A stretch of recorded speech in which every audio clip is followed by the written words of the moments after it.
worry about it. And don't worry about it, okay? I was smart enough to be that one. All right.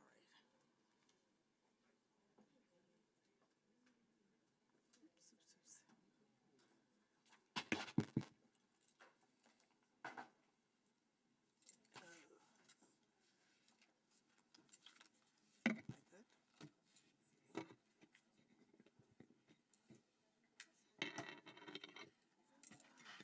Good evening.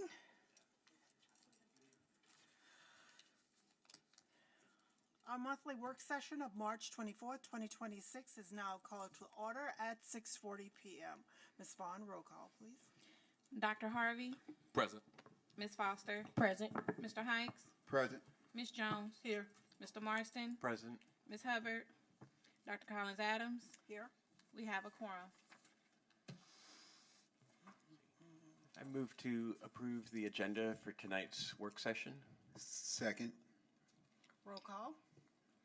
Mr. Harvey, Yes. Ms. Foster, Yes. Mr. Hikes, Yes. Ms. Jones, Yes. Mr. Marston, Yes. Dr. Collins Adams. Yes. Motion approved. I move to approve the minutes from the open session of our March 10th regular business meeting. Second. Roll call. Dr. Harvey, Yes. Ms. Foster, Yes. Mr. Hikes, Yes. Ms. Jones, Yes. Mr. Marston, Yes. Dr. Collins Adams. Yes. Motion approved. Section 4, our agenda, reports, superintendent reports. Yes, thank you. Good evening. Just a few highlights and updates. I would like to thank the board for approving my attendance at both the AASA and the Council of Great City School Legislative Conference. I want to take a brief moment to share with the community regarding the events. I was able to gain valuable insight into the unique work our colleagues from neighboring public school districts, and they are facing some of the same circumstances we are and how they are persevering. Also being able to see and get a close look into legislation and laws that are in place or coming forward. We would love to take a board member with us next year to the legislative conference in DC. We would like to congratulate Clyde C. Miller on their second place finish for the Class 3 District 4 Boys A High School Basketball Championship and the Vashon Boys Basketball team on their exciting overtime fourth place in the District 4 Class A Championship. What an amazing season for both teams, and we are looking forward to riding this wave next year. And you cannot think of St. Louis High School basketball without speaking about Coach Marvin Mills, who today we are celebrating his life and legacy. Before becoming the head coach at Sonan High School in 1974, where he transformed the boys basketball program into state champions. He also served as the assistant coach at Vashon High School, and he once himself was a proud Bulldog attending the Charles Sumner High School. Absolutely. He played an integral part of helping his team become the first African-American high school to win regional championships in the state of Missouri. Coach Niels, who was a retired teacher and school administrator from St. Louis Public Schools, loved the sport of basketball. But more importantly than champions, Coach Neal instilled discipline. He was a steady presence for generations of young men. He expected accountability, he held pride, and he helped shape the lives far beyond the basketball court. We are forever grateful for the life and legacy of Coach Marvin Niels that he has given to St. Louis Public Schools and the city of St. Louis. And now we bring up Dr. Christina Morris, and she has a team that will support and back her this evening as she stands tall and she's bringing forward to the board a recommendation that we will ask for approval from the board at the first board meeting in April regarding NCNAA. Dr. Morris.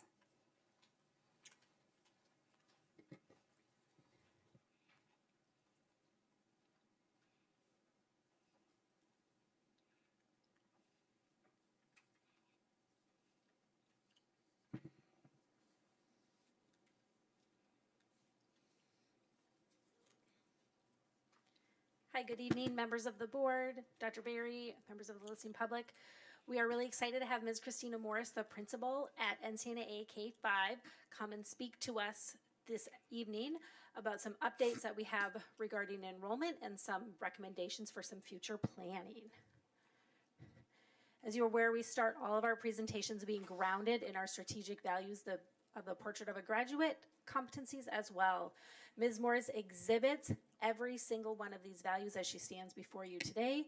She's definitely shows her personalized supports for her students and her staff. She's engaged in many areas of authentic family community partnerships just this year alone, not to mention her many years of service to St. Louis Public Schools. And so without further ado, I will introduce Ms. Christina Morris.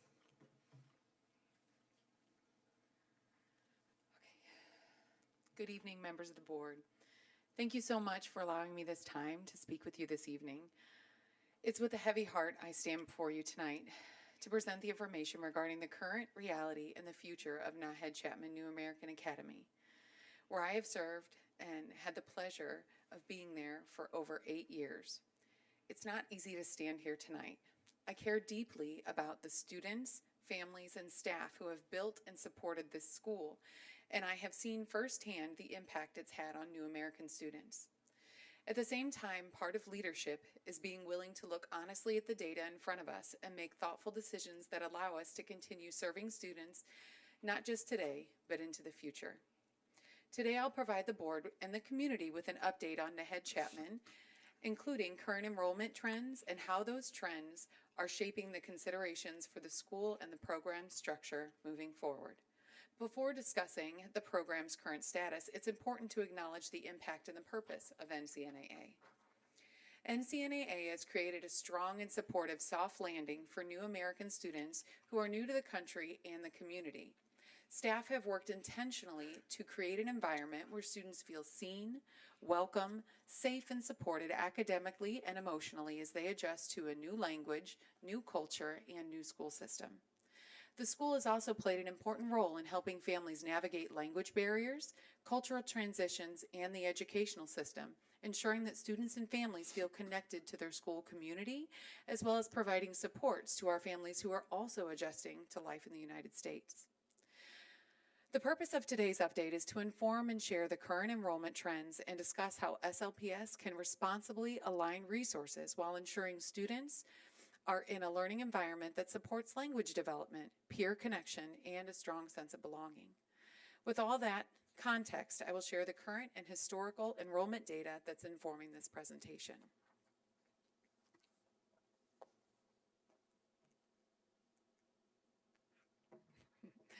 The current political and immigration climate continues to impact the resettlement of newcomer families in the St. Louis region. As resettlement numbers decline, so does the number of students enrolling in SLPS and qualifying for newcomer services has also decreased.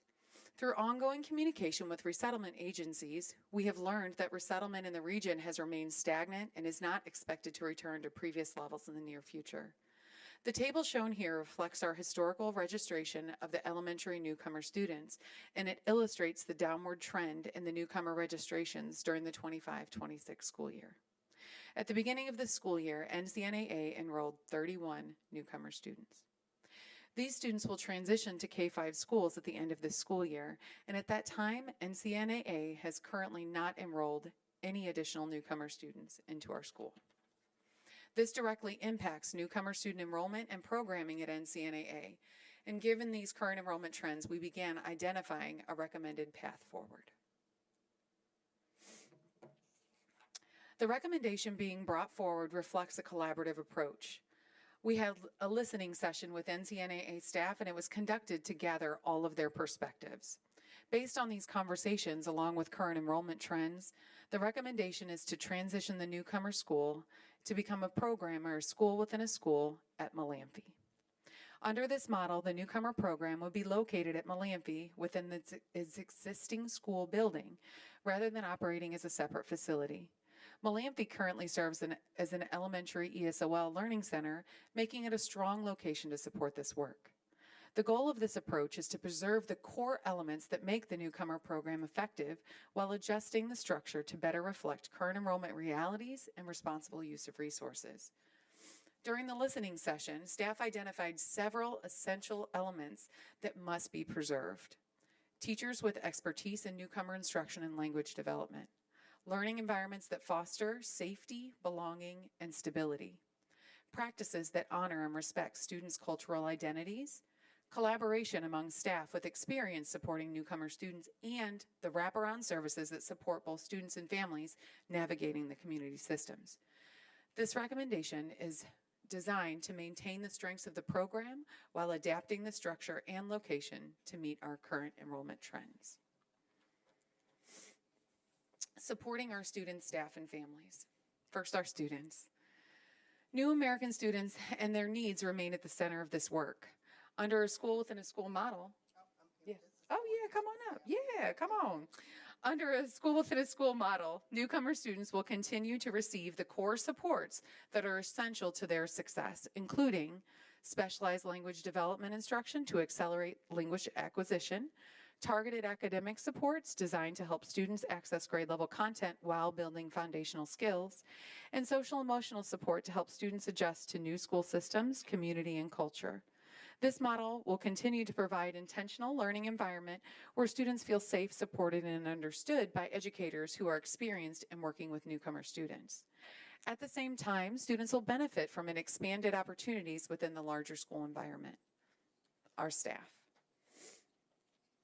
I just want to take a moment to recognize the incredible dedication and commitment that NCNAA staff have shown our newcomer students and their families. The work they do every day truly matters. I see the care, expertise, and I'm deeply grateful for the way they support our students and families. As we move through this process, please know that the district and I are committed to supporting our staff and working together. Our families. New American families often arrive navigating a new language, a new school system, and a new community. Schools play a critical role in helping families feel welcomed, informed, and connected. While the structure of the program is going to change, the district's commitment to newcomer students and their families remains strong. The priority is to ensure that families continue to have access to the supports that help their children successfully transition into schools and into our communities. We conducted a parent meeting to gather their feedback regarding their experiences and suggestions for our school program into the future. Their comments were all positive and emphasizing how the school has not only supported their students with learning English, but also their own experiences, receiving support, feeling welcomed, and the resources we provided. New American families often rely on schools not only for academic support, but also for guidance, connection to resources, and trusted relationships that help them understand school expectations, navigate services, and advocate for their children.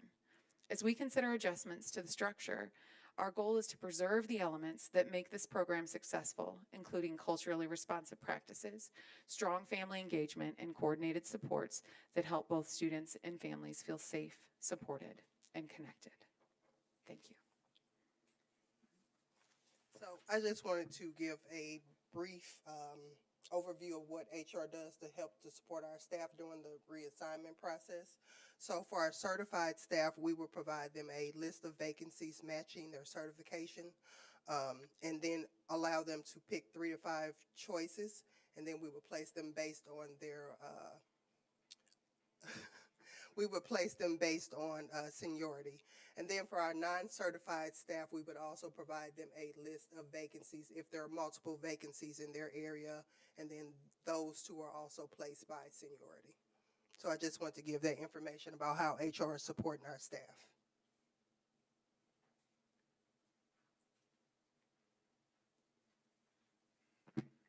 And in terms of the building, for Wyman, known as NCNAA, the goal is to turn that into a related service for our related service programs for those students with special needs that holds our OTP.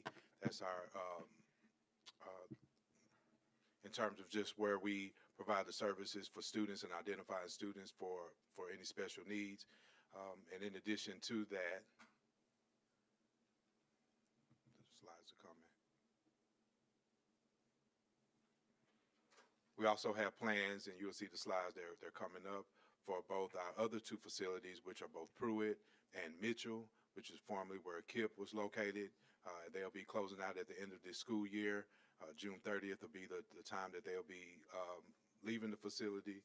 And the goal is to transform Mitchell, and the recommendation rather, is to transfer Mitchell into an adult education program. And for our Pruitt facility, our Pruitt building, is to transform that building into our professional development site. So again, you see the recommendations on the board, Malafi, as it was just mentioned by Principal Morris, that it will be a school within a school program, working at Malafi, and for Wyman, special education related services, and also the virtual program.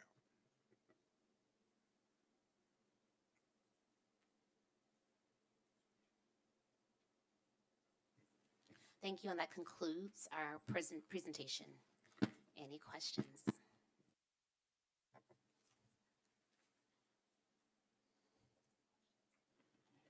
Board Member Jones?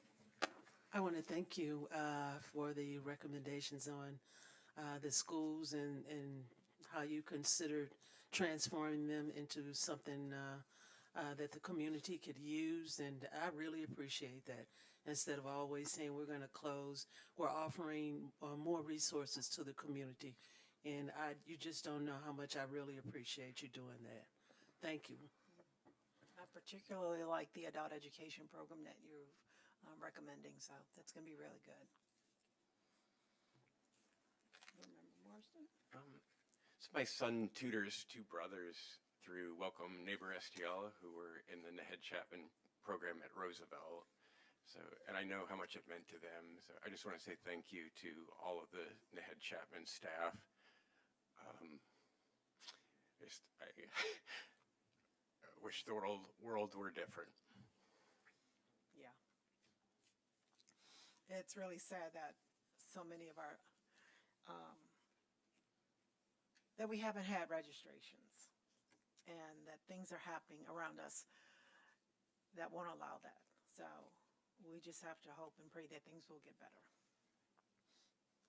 Board Member Harvey? Thank you. Thank you all for your work and for the way that you were thinking about and holding families and all of the transition. I'm curious, as you all approach the work, kind of how you're thinking about like just the emotional care for yourselves, but also for families, and if there's been any thought around how you ensure your own emotional constancy and stability amidst all the transition.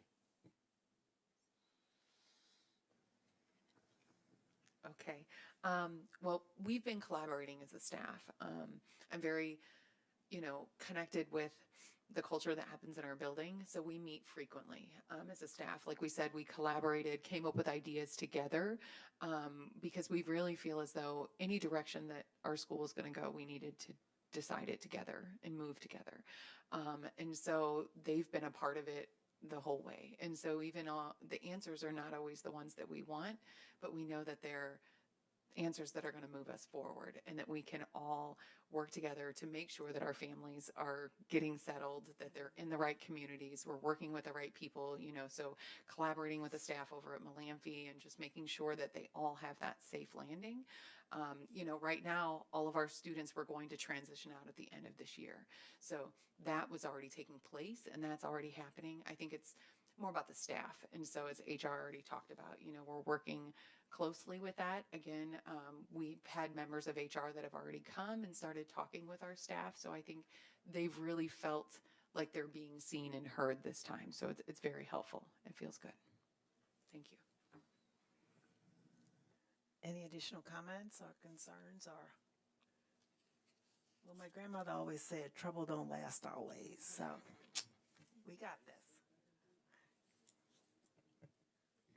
Okay, yes, we do want to thank you so much, Dr. Morris, and we appreciate Principal Taylor for being here from Malamphy and support your team, everyone in your community. I don't know if you mentioned also you have spoken to your parents. They've been so supportive in this very hard decision, but I thank you and the kind of care that you put into it. It means a lot, and we stand ready to support, so we appreciate you. And that concludes our reports. Thank you, Dr. Berry. And thank you to our presenters. We move now to our consent agenda. Our consent agenda items include item 5.1 through 5.38. And we vote to move the consent agenda items as a whole, with the exception of any that we need to pull from our board members. I move to remove consent agenda items 5.26, which is Otis Elevator, and 5.32, which is Zoom transportation services from the consent agenda to be voted on separately as items for action at our next meeting. And I can explain why when we get to those.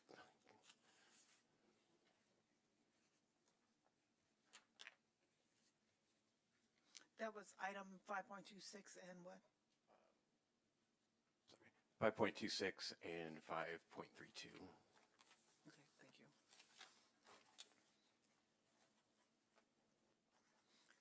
Are there any others?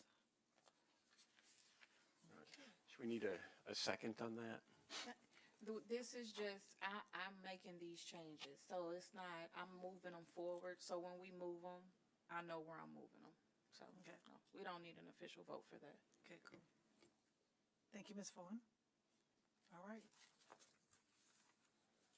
I don't know if anybody has any comments about any consent agenda items before or with lower numbers than 5.26, but I can start on that one unless anybody has something before that. So with the Otis elevator one, the elevator at McKinley has been broken all year, and I'm just going to ask Mr. Watson to explain the situation with McKinley's elevator and the elevators at Gateway STEM, Roosevelt, and Central VPA and Collegiate. Thank you for that question. So the elevator at McKinley, it has had multiple repairs, and what the vendor has provided us in terms of information is that a lot of the parts and equipment are obsolete due to the age of the elevator. In addition to Roosevelt, Gateway STEM, and I think we have a few other facilities. So due to the age, that's where we made some of those repairs, and the request or the recommendation from the elevator company is to upgrade or modernize our elevators because of age, and again, most of it is due to obsolete parts and equipment.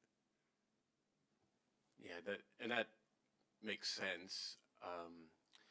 At the same time, the contract in consent agenda item 5.26 is $500,000, and it seems, correct me if I'm wrong, but it seems like what it covers is having Otis elevator come and inspect elevators, confirm that they're broken, and then not fix them for $500,000, and to actually fix them and modernize them would be additional. I don't have a solution here because I know there are a limited number of vendors who can even do this kind of work, and I know with our older equipment, the parts aren't available. But at the same time, our own review of Otis elevator had some unsatisfactory marks. So again, it's hard for me to think about paying a vendor $500,000 to work on elevators that are broken still. And if I could add just to put it in context, so the proposal that we received for McKinley to modernize it, and that includes like the chip, and again some of the parts are in the tune of about $125,000 to $150,000 just for one elevator. So they have to service all district elevators, lifts, anything for accommodation purposes. So the $500,000 in terms of their service includes the annual inspections for the state. It includes preventative maintenance, that's just the oiling and lubrication of some of the parts. And it does include emergency repairs. We get a lot of calls almost daily regarding just some of the repairs that are needed. And again, with the age of our elevators, that cost has tremendously just added up. In addition to the other 3 schools that I named, we're looking at approximately $750,000 just for those other 3 schools. Again, just to put it in perspective in terms of, although we do have they do make repairs, but sometimes the repairs are so extensive because of the age, because of the obsolete equipment, hard to find parts, that does increase the cost.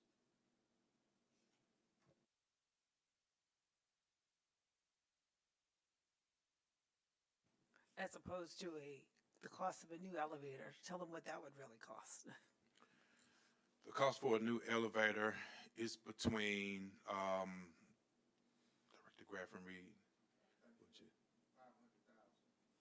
$500,000.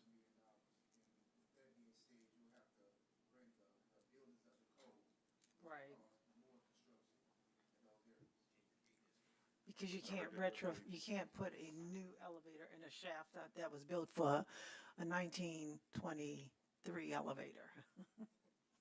So this is Director Graffin Reed, Director of Facilities. Good evening, Board Good members. evening, sir. Thank you. Just to add on to what Chief Watson mentioned, when you go into replacing a new elevator, you have to bring the building up to code. So that would expose us to other potential violations or things that we have to correct, which will drive the cost up higher. Thank you.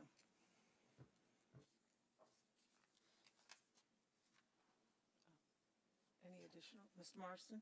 Yeah, nothing additional on that, but I was going to skip ahead to 5.32 unless somebody has something else. So that's the Zoom Transportation Services contract, and the reason I asked to have that pulled out is just because it's such a large contract. It's just to honor the fact that it is a $31.5 million contract, and to vote on it separately outside of the consent agenda. And I want to make sure that they're held accountable for their performance. And so I was wondering, does Zoom pay the district a financial penalty if a bus is late or doesn't show up? So we have assessed liquidated damages for performance. I'm bringing up the Director of Transportation, Mr. Casey Davis, and he can provide some more details in terms of what we've assessed so far for liquidated damages and the type of performance issues or concerns that we've applied to Zoom. All right, good evening, everyone. Good evening. Yes, to your point, we have charged liquidated damages. Per the contract, we could only start liquidated damages in November because we had to give the first 3 months a break for it. So when that happened, we charged for November all the way through February. And right now, I think we're at a total of like $160,000 in liquidated damages that we are getting a credit for on our invoice balances. That's how they pay us back for the liquidated damages. We agreed to do it that way, but we're definitely holding them accountable for the liquidated damages, something that we've been kind of sparingly on in the past, but we really want to make sure they understand that there's a penalty for underperforming. Is there anything parents can or should do to report a late or missing bus, or is it like you guys already know? Doesn't the app track that? The app does track that, and we do know, but we also like to hear from parents because sometimes people want to hear it out of your mouth and know that we are involved with trying to correct the behaviors, because that's definitely what it is. It's a behavior issue that we're working on desperately on a daily basis. I don't want to get too in the weeds with it, but we're dealing with the same drivers and community that we had with the other vendors. So they just transferred over to another company. So we are really working hard with Zoom to try to correct the behavior, and that's going to change the performance mechanism. Thank you. That's really good to hear. Thank you. Before you go, if you don't mind, and thank you for that. So I appreciate that we are being compensated for damages, which was like a symptomatic fix. I'm curious around like what is the root cause plan for route coverages, driver attendance, and do you feel satisfied with the long-term plan and that it will actually have impact so that we don't have to charge for damages moving forward? Well, as far as the long-term plan, we want to be satisfied, but not completely satisfied because we're still making suggestions and giving ideas of what Zoom can do better in a lot of different instances. One of the things I can say that they're working on is that's continuing to hire on a weekly basis. They just hired 6 new drivers that became available this week to be able to drive routes individually now that they passed their tests.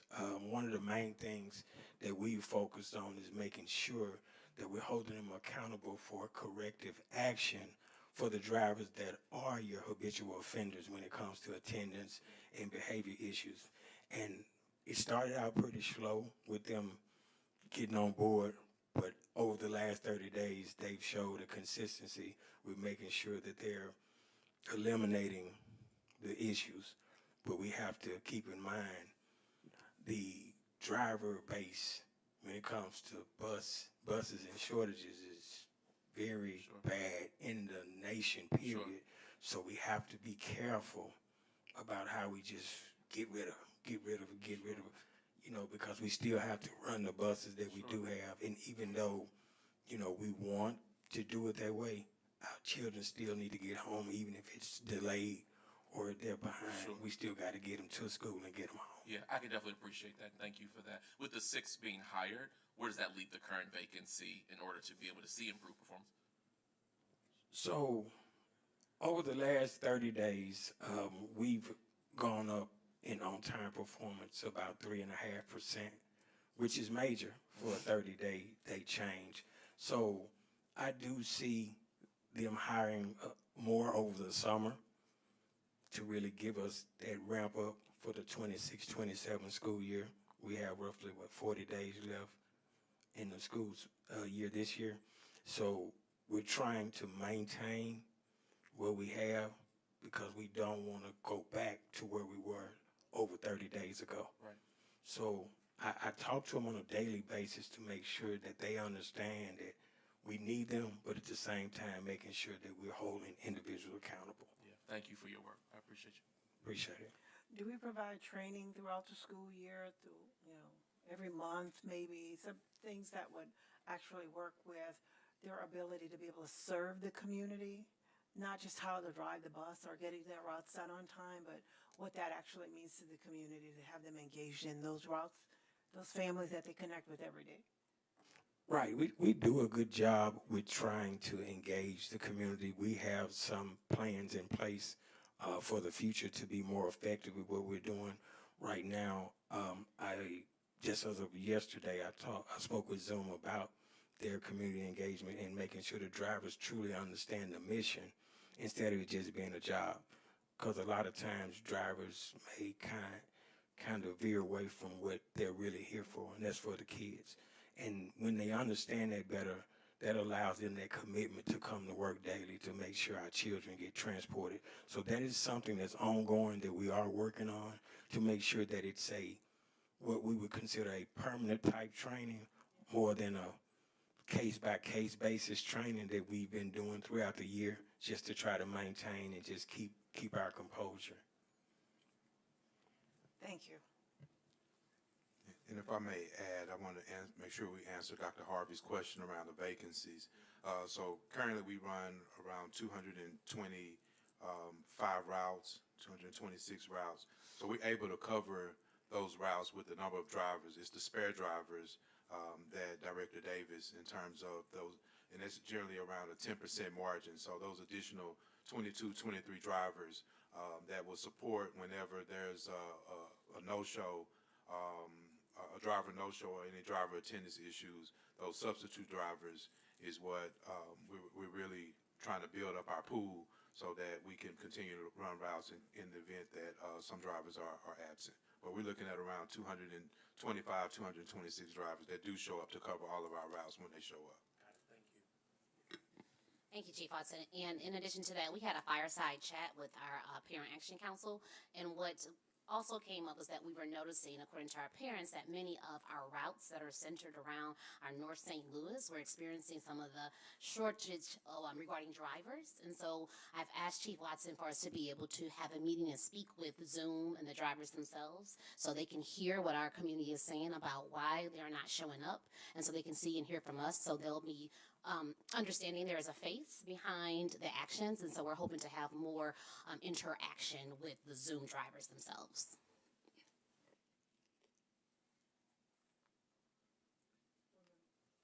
Board Member Jones. I had a question on item 5.2, and that would be electro security services. And the concern was over the past year that we've been experiencing a lot of break-ins at various district-wide schools. And according to the analysis that I read, that we are now, there seems to be some type of delay in some of the services that electro security services has been providing to the district, that they'll receive an alarm or something and they're not responding in an adequate amount of time to address the issue. And what's the point of having an alarm if they're going to take all day to get there? So I'm just wondering what is going on with that. And I'll give a little context and then pass it over to Director Dobine to add some more layers to it.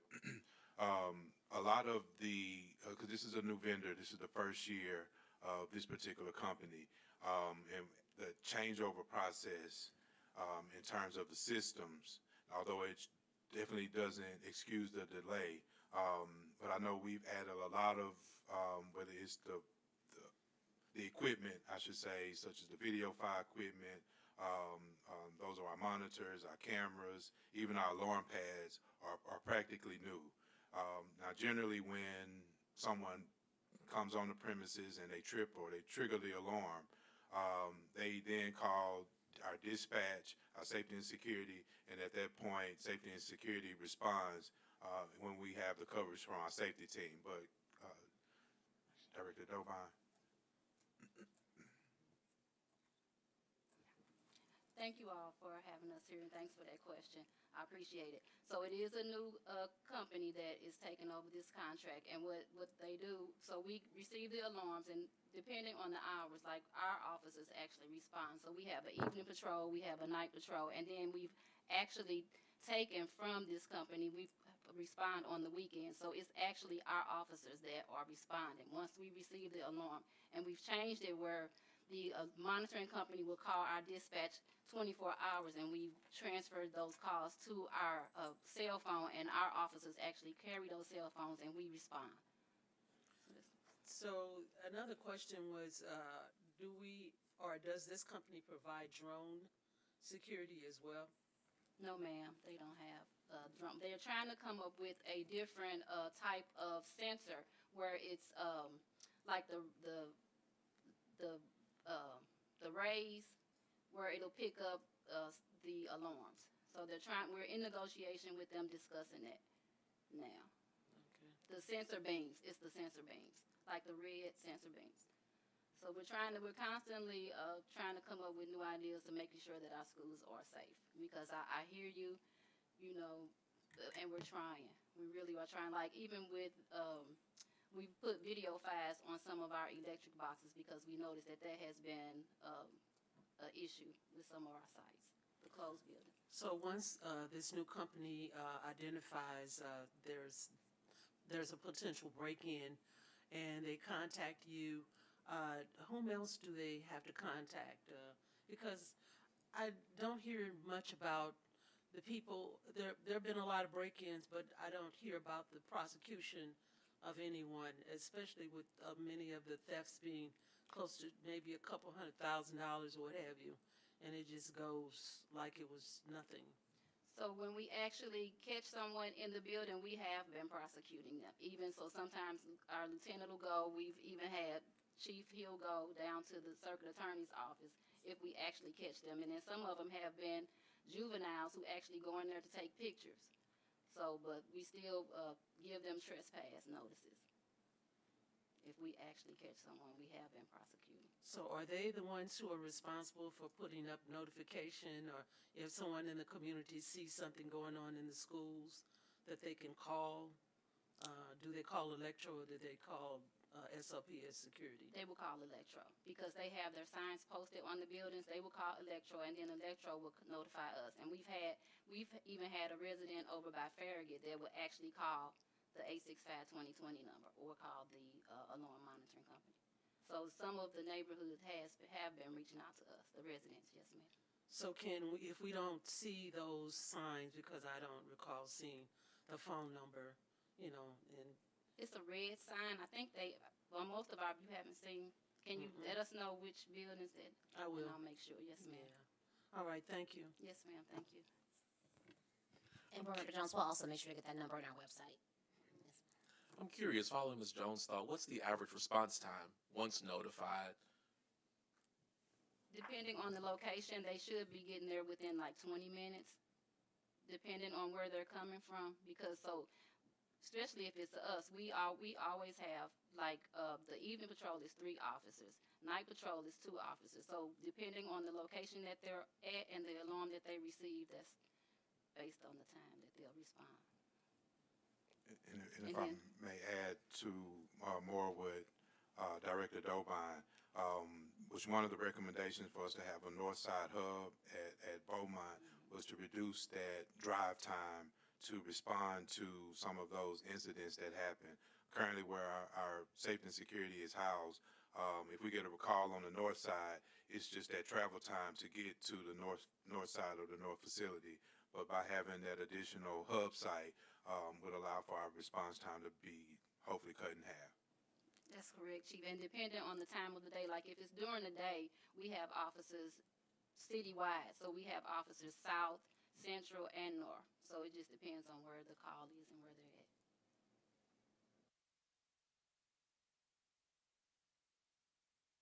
So I'll move on to item 5.37, the hazmat abatement.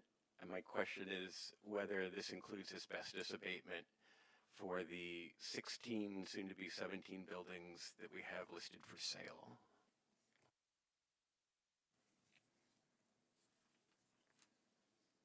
So it does include asbestos abatement for our vacant facilities, including inspections. So if you are a prospective developer or you know anybody who might be a prospective developer, I want to just highlight that the district is covering the asbestos abatement, which is a significant upfront cost and will reduce the risk for any developer interested in those buildings. Does anybody have any other consent agenda items that they want to discuss? Yes, I'm not clear on what you just said. You said the district will take on the responsibility of clearing out buildings out of asbestos? So it's not as is? Why? So when we do sell our vacant buildings currently, I mean, they are in as-is condition, but we do our monthly inspections and remediation and abatement, particularly with the ones that we just listed for the recommendation for demolition. That was part of the process, was that we did have to do this inspection, a thorough inspection, so that to tear down the facilities, this was one of the requirements that the state, I think it's the OSHA or federal guidelines that we have to follow before you demo a building.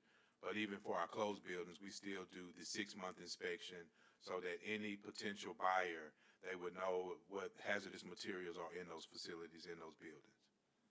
I think I was asking not, I understand about the demolition portion of it, but I was asking about those that are for sale, that we have to go and do that asbestos removal or what have you, or lead or whatever, and incur that cost. Because some of the buildings that we've sold, I see they're still sitting there looking the same way they were a couple years ago when they were sold. So under federal law, there are laws about asbestos, AHERA, the Asbestos Hazard Emergency Response Act, would require 6-month and 3-year inspections of buildings owned by the LEA or SLPS.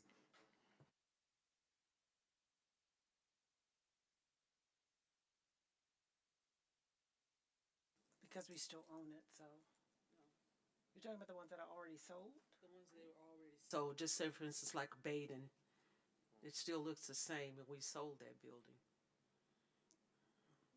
But we didn't abate it. For Baden, and I have to do some digging, but I know that's been sold for a few years now. And I think it was maybe for the developer to get their financing together. But that was a part of the process, even with the sale, was to make sure that that building, and if they at least received that inspection report indicating what hazardous material was in that facility.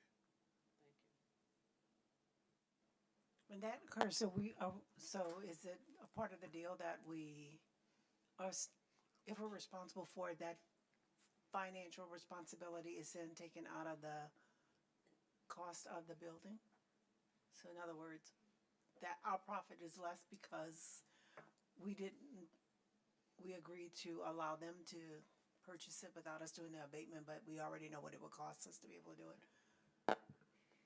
So I think everything when it comes to the sale of real estate is negotiable. Yeah. So those are some of the terms that we could negotiate with the potential developer or an investor if they so choose to want to move forward with the district or some of the recommendations that we have in terms of our environmental team and or again some of the tax credits are tied to a certain type of environmental component that would generally may fall with the responsibility of the potential buyer or investor. Okay. Yeah. Thank you. You're right. And thank you, Attorney Dodge. For that particular question, do we just identifying the asbestos or whatever it may be? We're not demoing it. We just identifying. To what General Counsel Dutch shared, we just identifying Right, it's in our we have documentation. Yeah, that's what I thought. And reports. That's what I thought. Just a point of clarity. So the way AHERA works is that if asbestos is identified as in a damaged state, then pursuant to the regulations, you need to take action in accordance with the regulations. So if we still own a building and there is damaged asbestos that is identified in an inspection, we would be remediating that asbestos in accordance with regulations. Okay. Thank you. Any additional concerns? Questions?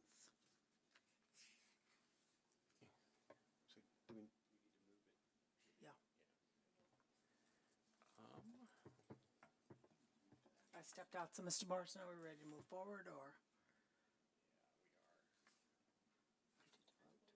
You voted yet? No. No? Okay. I move to move consent agenda items 5.1 through 5.38 with the exceptions of 5.26 and 5.32 to be voted on at our next meeting. Second. Discussion? Roll call. Dr. Harvey? Yes. Ms. Foster? Yes. Mr. Hikes? Yes. Ms. Jones? Yes. Mr. Marston? Yes. Dr. Collins Adams? Yes. Motion approved. Thank you. Item 7, items for information. Item 7.1 is the December and January combined financial report. Those reports are available for review. It's the budget versus actual report for December, January combined. Item 7.2, March 2026 credit card statement. The credit card statement, account 2999, receipts for February, and the purchasing card statement for March 6, 2026. Of course, it's redacted. They are available for review. Item 8, items for action. 8.1, single audit final. Dr. Berry? Yes, thank you, Madam President. On behalf of Reuben Brown, I come to the board asking for you to approve the submission of the single audit for year-end June 30th, 2025. Reuben Brown has issued a clean audit and will submit to the state and federal government. I move to approve the submission of the single audit for the year end June 30th, 2025. Second. Discussion? Roll call? Dr. Harvey? Yes. Ms. Foster? Yes. Mr. Hikes? Yes. Ms. Jones? Yes. Mr. Marston? Yes. Dr. Collins Adams? Yes. Motion approved. Item 8.2, Community Partner Health and Wellness. Approve the MOU for the St. Louis University Aviation. I move to approve item for action 8.2, the Memorandum of Understanding with St. Louis University Aviation. Second. Discussion? Call for vote? Dr. Harvey? Yes. Ms. Foster? Yes. Mr. Hikes? Yes. Ms. Jones? Yes. Mr. Marston? Yes. Dr. Collins Adams? Yes. Motion approved. Item 8.3, St. Louis Public School Policy 1670, Visitors to District Property and Events, Public Conduct on District Property. I move to approve item for action 8.3, SLPS Policy 1670, Visitors to District Property and Events. Second. Discussion? Call for a vote? Dr. Harvey? Yes. Ms. Foster? Yes. Mr. Hikes? Yes. Ms. Jones? Yes. Mr. Marston? Yes. Dr. Collins Adams? Yes. Motion approved. Item 8.4, St. Louis Public School Policy 1660, Visitors to District Property and Events.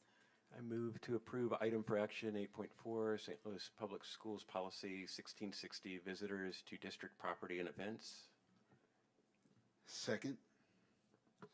Call for vote? Dr. Harvey? Yes. Ms. Foster? Yes. Mr. Hikes? Yes. Ms. Jones? Yes. Mr. Marston? Yes. Dr. Collins Adams? Yes. Motion approved. Item 8.5, Policy B 9352, Meeting Agendas. Both the red line and the final version. I move to approve item for action 8.5, Policy B 9352, Meeting Agendas. Second. I do have a little item for discussion on this one. Discussion? Go ahead. Yeah. I would like to amend the red line version to say that the order of business for a meeting may be changed upon a motion by any board member. As it reads now, I think it says just the president.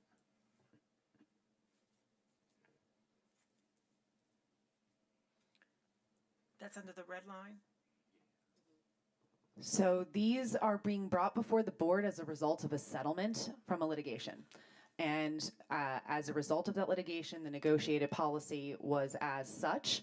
And so the motion before the board is to approve the policies as such pursuant to the settlement agreement. Of course, the board may take up at any point in the future a review of that policy and think about those suggestions. And we can do that during our governance meetings in the future, but not. We can certainly do that in our governance meetings or by motion and using Robert's rules during our meetings. Thank you. Did we second? Any additional discussion? Mr. Heights? No. We did second, correct? We did have a second? Yes. Call for vote. Dr. Harvey? Yes. Ms. Foster? Yes. Mr. Hikes? Yes. Ms. Jones? Yes. Mr. Marston? Yes. Dr. Collins Adams? Yes. Motion approved. Item 8.6, Policy B95358.3, Public Participation. I move to approve item for action 8.6, Policy B9358.3, Public Participation. Second that. Discussion? Call for vote. Dr. Harvey, Yes. Ms. Foster, Yes. Mr. Heights. Yes. Ms. Jones. Yes. Mr. Marston, Yes. Dr. Collins Adams. Yes. Motion approved. Item 8.7, Cisco Secure Firewall Security Appliances. Approve a 3-year contract with Huber and Associates for Cisco Secure Firewall Security Appliances, licensing and implementation services at a cost not to exceed $374,219.23.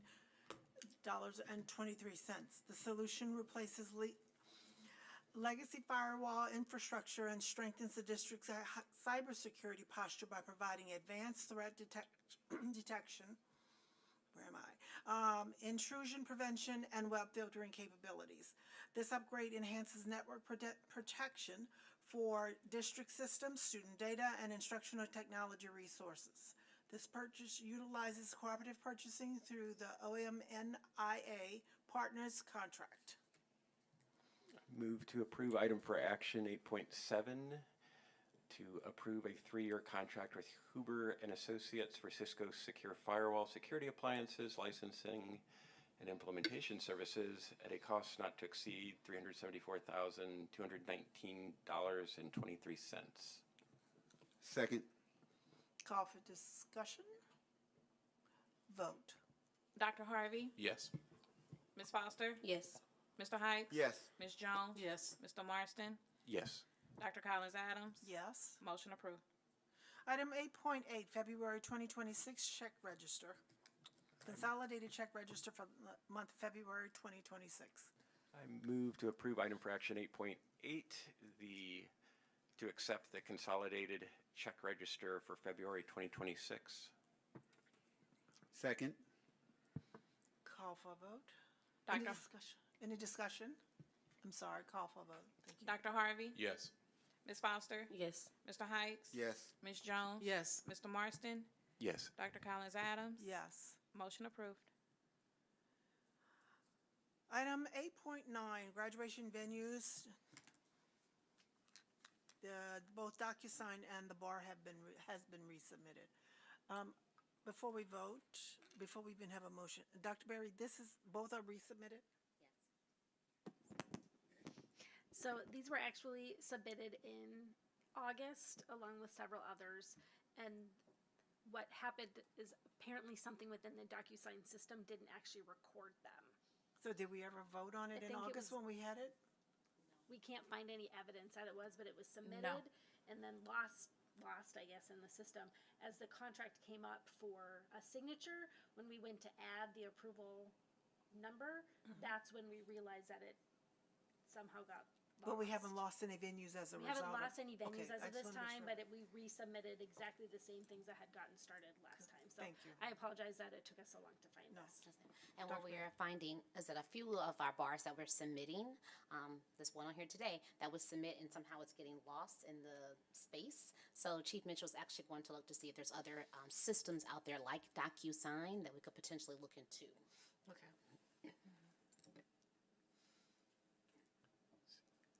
I move to approve item for action 8.9 for graduation venues at a cost not to exceed $118,500. Second. Discussion? Call for a vote. Dr. Harvey, Yes. Ms. Foster, Yes. Mr. Heights. Yes. Ms. Jones. Yes. Mr. Marston, Yes. Dr. Collins Adams. Yes. Motion approved. We've now reached that magical section of our agenda. Section 9, item 9, adjournment. I move to adjourn to closed session pursuant to the revised statutes of Missouri, section 610.021. I'll second that. Call for a vote. Dr. Harvey, Yes. Ms. Foster, Yes. Mr. Heights. Yes. Ms. Jones. Yes. Mr. Marston, Yes. Dr. Collins Adams. Yes. We are adjourned back to closed session at 7:38 p.m.